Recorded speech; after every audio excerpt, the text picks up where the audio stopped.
Somali समुद्री डाकू, ये शब्द सुनते ही जहन में क्या आता है? शायद AK-47 लिए हुए लोग जहाज़ों को हाईजैक करते हुए, है ना? लेकिन क्या ये कहानी बस इतनी ही है? आज हम इसी कहानी की तह तक जाएंगे, सुर्खियों से कहीं ज्यादा गहरा। तो सवाल यही उठता है कि आखिर ये लोग हैं कौन? क्या ये सिर्फ विलेन है, या फिर हालात के मारे हुए विक्टिम्स, या सच कुछ और ही है? चलिए मिलकर पता लगाते हैं। तो इस कहानी को समझने के लिए हमें चलना होगा एक हाई प्रोफाइल हाईजैकिंग पर, एक ऐसी घटना जिसने दुनिया भर में सनसनी मचा दी थी। तारीख थी 8 अप्रैल 2009। जगह हिंद महासागर।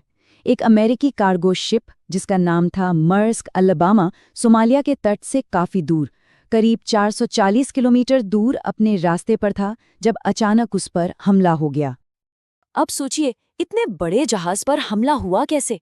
हुआ यूं कि एक छोटी सी तेज रफ्तार बोट उस विशाल जहाज के पास आई।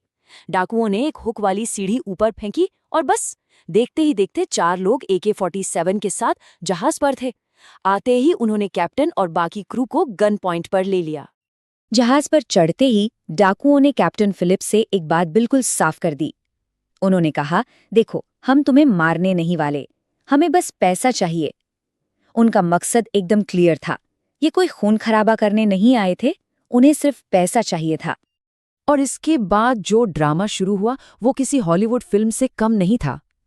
जहाज के क्रू ने हिम्मत दिखाई और डाकुओं के लीडर, जो सिर्फ 18 साल का था, उसे ही पकड़ लिया।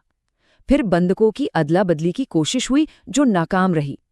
इसके बाद डाकू कैप्टन फिलिप्स को ही लेकर एक छोटी सी लाइफ बोट में भाग निकले और फिर शुरू हुई 3 दिनों तक चलने वाली US नेवी के साथ लुका छिपी, जिसके आखिर में कैप्टन को रेस्क्यू कर लिया गया। ये घटना तो खत्म हो गई, लेकिन एक बड़ा सवाल छोड़ गई। आखिर कोई ऐसा क्यों करेगा? ये सब हो ही क्यों रहा था? और इसका जवाब हमें सोमालिया के इतिहास में मिलेगा। देखिए, सोमालिया 1960 में आज़ाद तो हो गया, पर वहाँ शांति ज्यादा दिन नहीं टिकी। पहले मिलिट्री तानाशाही आई और फिर एक भयानक सिविल वॉर शुरू हो गया। 1991 आते आते तो सरकार नाम की कोई चीज ही नहीं बची।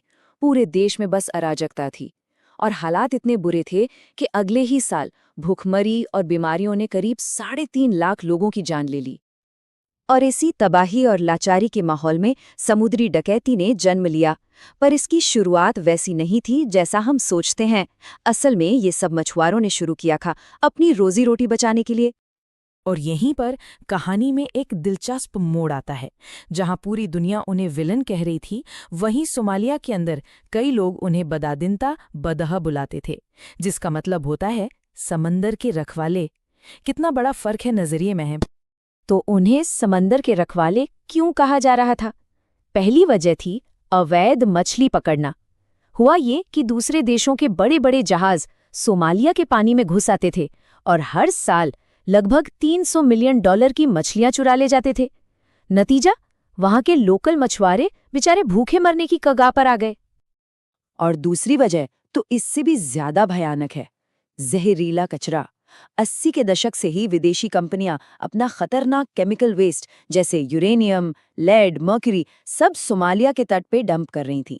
वहां के लोकल सरदारों के साथ एक डील होती थी, कचरे के बदले हथियार। अब सवाल है कि कोई ऐसा क्यों करेगा? जवाब है पैसा। जरा फर्क देखिए, सोमालिया में कचरा फेंकने का खर्चा था सिर्फ $2.5 प्रति टन, और यही काम अगर यूरोप में करते तो लगते $250 प्रति टन। इतना बड़ा फायदा कौन छोड़ता? इसका सबसे भयानक नतीजा सामने आया 2004 की सुनामी के बाद। समुद्र में फेंके गए जहरीले कचरे के कंटेनर टूट गए और सारा जहर बहकर किनारों पर आ गया।